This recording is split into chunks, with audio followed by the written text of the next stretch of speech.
Step into a crisp 1960s British morning, where the air feels cool enough to sting your cheeks and the first hint of daylight glows through the mist. Children make their way along narrow streets in neatly pressed uniforms, shoes polished the night before, satchels swinging at their sides. There's a quiet rhythm to it, all no hurried chatter, just the soft tap of footsteps on damp pavements. But the moment they reach the school gates, everything changes. Conversations stop. Lines form instantly. Every child knows exactly where to stand, how to hold their posture, and what silence is expected of them. It was a world built on order, routine, and unwavering expectation, a far cry from the relaxed mornings we see today. And yet, this was only the beginning, because once you stepped inside those doors, the real surprises waited. Rules unfolded that shaped childhood in ways modern families rarely imagine. To understand those surprising routines, you have to picture the mindset of post-war Britain. Families were rebuilding their lives, communities relied on stability, and schools were seen as the backbone of good behavior. Order wasn't just preferred, it was expected, with class sizes often stretching far beyond what teachers manage today. Structure became the only way to keep a room full of lively children focused. Resources were limited, so nothing could be wasted. Every sheet of paper mattered. Every pencil stub was used to its end, and lessons followed a predictable rhythm that felt almost ceremonial. Step inside a typical classroom of the time, and you'd notice the atmosphere instantly. Wooden desks arranged in perfect rows, their lids etched with years of initials, chalk dust drifting through the warm slant of morning sunlight. The distant echo of the school hall as children gathered for assembly, their voices rising and settling like a tide. Formality shaped the day, from how pupils addressed adults to how they entered a room. And while it may feel strict through modern eyes, this orderly world made perfect sense back then, setting the stage for the rules that defined an entire generation. Mornings in a 1960s school began with a level of structure that would surprise many families today. Children entered the building in near silence, footsteps echoing softly as they moved towards the hall. Talking was discouraged the moment you crossed the threshold, and any lingering chatter faded almost instantly. Once inside, pupils stood perfectly still, while morning announcements echoed around the room, each child expected to hold their posture without fidgeting. Lines were formed in strict height order, a small ritual that felt completely ordinary then, but would raise eyebrows now.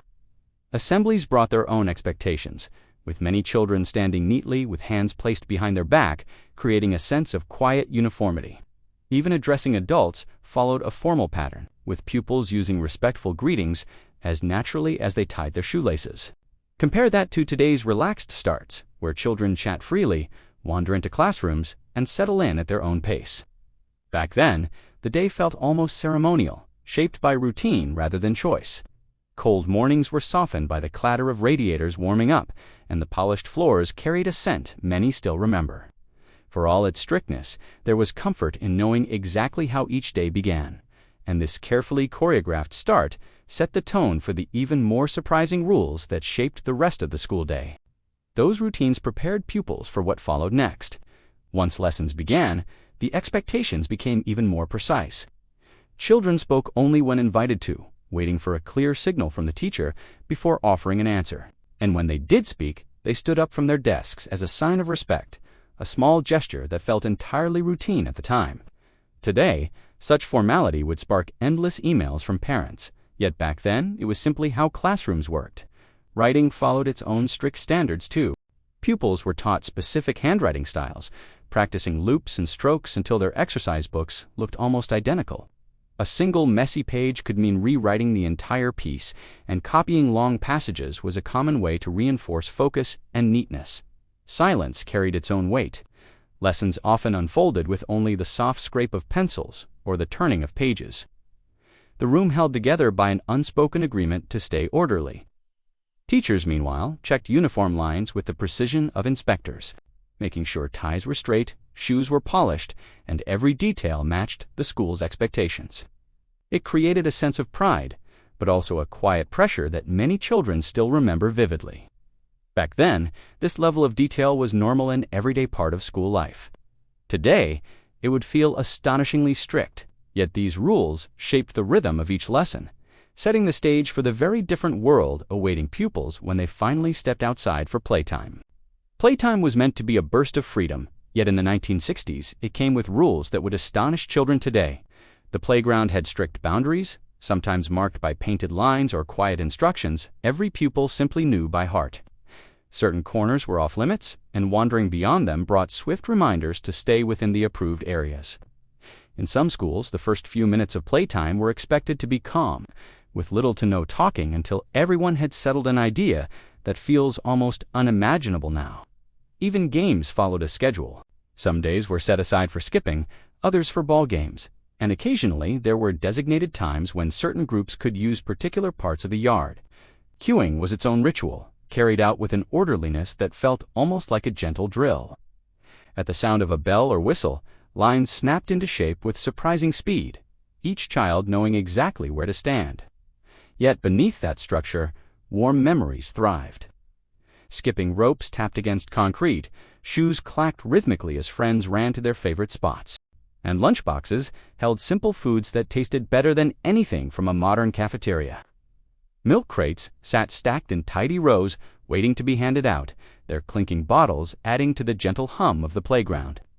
And of course, there was the unwritten rule of childhood. If you stumbled, you got up, dusted off your knees, and carried on. Those moments, shaped by both routine and resilience, prepared pupils for the quieter reflections that often followed later in life. Looking back, it's easy to remember the strictness, the routines, and the endless rules that shaped each school day. Yet beneath all of that, something deeper was unfolding, something many people quietly miss. Those orderly mornings and carefully structured lessons taught more than behavior.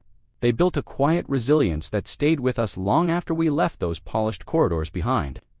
There was comfort in knowing what each day would bring, and a sense of belonging that came from being part of a community that moved together. We remember our favorite teachers, the ones who encouraged us with a nod or a warm smile. We remember chalkboard lessons drifting into soft clouds of white dust, uniforms we took pride in wearing, and the gentle hum of a classroom settling into its afternoon rhythm. These memories aren't just snapshots. They're reminders of a childhood shaped by shared experiences.